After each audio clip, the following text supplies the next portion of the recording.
Hello दोस्तों, आप सभी का स्वागत है आपके अपने YouTube channel the crown study में। दोस्तों, डेली करंट अफेयर्स के शो में आज हम लोग 30 मार्च के करंट अफेयर्स को डिस्कस करेंगे। तो चलिए शुरू करते हैं अपने पहले क्वेश्चन से। हमारा पहला प्रश्न है, हाल ही में किसे राष्ट्रीय जांच एजेंसी यानी एनआईए का महानिदेशक किसे नियुक्त किया गया है? तो एनआईए यानी राष्ट्रीय जांच एजेंसी का महानिदेशक ये नियुक्त किया गया है सदानंद वसंत दाते को। सदानंद वसंत दाते को। वहीं पीयूष आनंद को एनडीआरएफ के महानिदेशक के तौर पर भी नियुक्त किया गया है अभी हाल ही में। और संजय मुखर्जी ये वेस्ट बंगाल के नए डीजीपी बने हैं। ये रहे दोस्तों सदानंद वसंत दाते।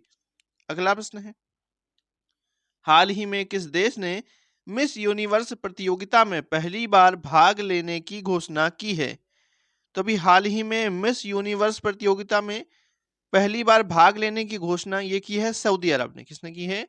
सऊदी अरब ने की है। इससे पहले पाकिस्तान ने भी की थी, इस बार की है सऊदी अरब ने। सऊदी अरब की प्रतिभागी होंगी रूमी अलका हतानी। रूमी अलका हतानी। इससे पहले इन्होंने मिस सऊदी अरब, मिस अरब वर्ल्ड पीस 2021 और मिस वुमन सऊदी अरब का खिताब भी जीता है रूमी अलका हतानी जी ने। अब ये मिस यूनिवर्स जो प्रतियोगिता है 2024 की, जो कि मेक्सिको के अंदर होनी है, इसमें भी प्रतिभाग करेंगी। अगला प्रश्न है, हाल ही में आईपीएल 2024 में किस टीम ने आईपीएल इतिहास का सबसे बड़ा स्कोर बनाया है? तो आईपीएल 2024 में आईपीएल इतिहास का 2008 से शुरू हुआ था। ये एग्जाम में क्वेश्चन ये भी पूछा जा चुका है कि आईपीएल शुरू कब से हुआ था, इंडियन प्रीमियर लीग। तो ये शुरू हुआ था 2008 से। तो 2008 से अब तक का ये सबसे बड़ा स्कोर बनाया है एक टीम ने, यह है सनराइजर्स हैदराबाद। सनराइजर्स हैदराबाद। और ये आईपीएल का 17वां संस्करण है। इस बार आईपीएल के 17वें संस्करण के 8वें मैच में मुंबई इंडियंस और सनराइजर्स हैदराबाद के बीच ये मैच हो रहा था, जिसमें सनराइजर्स हैदराबाद ने 277 रन का स्कोर खड़ा किया था। ये मैच कहाँ हो रहा था? तो ये राजीव गांधी अंतरराष्ट्रीय स्टेडियम हैदराबाद के अंदर हो रहा था। इससे पहले हाईएस्ट स्कोर क्या था? तो 2013 में आरसीबी ने बनाया था पुणे वॉरियर्स के खिलाफ चिन्ना स्वामी स्टेडियम में 263 रन। ये देखिए दोस्तों, इमेज भी है। और 277 रन 3 विकेट खोकर इन्होंने बनाए सनराइजर्स हैदराबाद ने। और इससे पहले आरसीबी ने बनाए थे रॉयल चैलेंजर्स बेंगलुरु ने 263 रन। अगला प्रश्न है, हाल ही में मिस्र में आयोजित पैरा पावर लिफ्टिंग विश्व कप में विनय ने कौन सा मेडल जीता है? तो पैरा पावर लिफ्टिंग विश्व कप में विनय ने जीता है गोल्ड मेडल यानी स्वर्ण पदक। इन्होंने 59 किलोग्राम युवा वर्ग में 120 किलोग्राम का प्रभावशाली वजन उठाकर स्वर्ण पदक जीता है। कहाँ के रहने वाले हैं विनय? तो ये यूपी के गोरखपुर के रहने वाले हैं। ये रही इनकी इमेज। अगला प्रश्न है, हाल ही में अंतरिक्ष विज्ञान में युवाओं को प्रेरित करने के लिए इसरो ने कौन सा कार्यक्रम शुरू किया है? तो अंतरिक्ष विज्ञान में युवाओं को प्रेरित करने के लिए इसरो ने स्टार्ट 2024 प्रोग्राम शुरू किया है। इसका उद्देश्य क्या है? तो विज्ञान और प्रौद्योगिकी के अंडर ग्रेजुएट और पोस्ट ग्रेजुएट छात्रों के लिए अंतरिक्ष विज्ञान और प्रौद्योगिकी में प्रारंभिक स्तर का ऑनलाइन प्रशिक्षण देना ही इसका उद्देश्य है। अगर बात करें इसके फुल फॉर्म की, स्टार्ट का फुल फॉर्म क्या है? तो स्टार्ट का फुल फॉर्म है space science and technology awareness and training. ये इसका फुल फॉर्म है। स्टार्ट 2024 कार्यक्रम इसरो ई क्लास प्लेटफॉर्म के माध्यम से आयोजित करेगा। अगला प्रश्न है, हाल ही में किसने भारत के लोकपाल के न्यायिक सदस्य के रूप में शपथ ग्रहण की है? तो भारत के लोकपाल के न्यायिक सदस्य के रूप में शपथ ये जस्टिस ऋतुराज अवस्थी जी ने की है। जस्टिस ऋतुराज अवस्थी जी ने की है।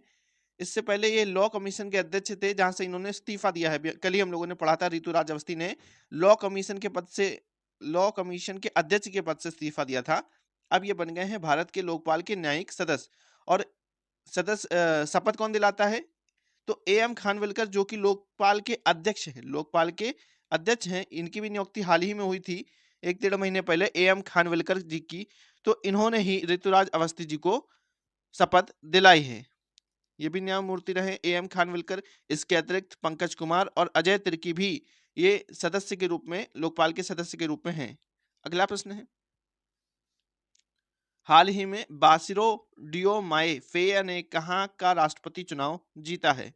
तो बासिरो डियोमाए फेय ये सेनेगल के नए राष्ट्रपति चुने गए हैं। सेनेगल के नए राष्ट्रपति चुने गए हैं और इनको 54.28% वोट्स के साथ इन्होंने जीत हासिल की है। ये 44 वर्षीय हैं, 44 वर्ष के हैं बासिरो डियोमाए फेय।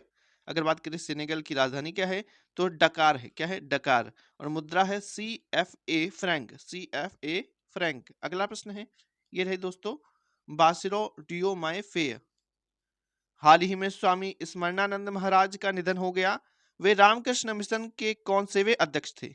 तो स्वामी स्मरणानंद महाराज ये रामकृष्ण मिशन के 16वें अध्यक्ष थे। कौन से नंबर के अध्यक्ष थे? तो 16वें नंबर के अध्यक्ष थे। 2017 में रामकृष्ण मठ और रामकृष्ण मिशन के 16वें अध्यक्ष ये बने थे। अगर बात करें स्थापना किसने की थी रामकृष्ण मिशन की, तो रामकृष्ण मिशन की स्थापना 1897 में स्वामी विवेकानंद जी ने की थी। वेरी इंपॉर्टेंट क्वेश्चन है, बहुत बार पूछा गया है कि रामकृष्ण मिशन की स्थापना किसने की है, तो स्वामी विवेकानंद जी ने की है। ये रहे दोस्तों स्वामी स्मरणानंद महाराज जी। अगला प्रश्न है, किस देश के विदेश मंत्री दिमित्री कुलेबा भारत के 2 दिन यात्रा पर हैं? भारत की 2 दिन की यात्रा पर हैं। तो यह यूक्रेन के विदेश मंत्री दिमित्री कुलेबा। 2 साल से अधिक समय से चल रहा है जो रूस और यूक्रेन का संघर्ष है, उसका शांतिपूर्ण समाधान ढूंढना ही इस यात्रा का उद्देश्य है। 28 मार्च को ये भारत की राजधानी नई दिल्ली में आए हैं। ये हैं दोस्तों दिमित्री कुलेबा और ये हैं अपने विदेश मंत्री एस जयशंकर जी। ये दिमित्री कुलेबा हैं। अगला प्रश्न है, पहला परमाणु ऊर्जा शिखर सम्मेलन कहाँ आयोजित हुआ है? तो पहला परमाणु ऊर्जा शिखर सम्मेलन ये ब्रुसेल्स बेल्जियम के अंदर, ब्रुसेल्स बेल्जियम के अंदर दोस्तों ये हुआ है। इसमें 34 देशों ने हिस्सा लिया है। अंतर्राष्ट्रीय परमाणु ऊर्जा एजेंसी और बेल्जियम के द्वारा मिलकर इसका आयोजन किया गया था। उद्देश्य क्या है? तो परमाणु ऊर्जा का प्रयोग करना एवं कार्बन एमिशन यानी कार्बन जो उत्सर्जन है उसको शून्य करना है। यही इसका उद्देश्य है। दोस्तों अगर वीडियो अच्छा लगा हो तो वीडियो को लाइक करें, शेयर करें, चैनल को सब्सक्राइब करके बेल आइकन दबा दें। Thank you.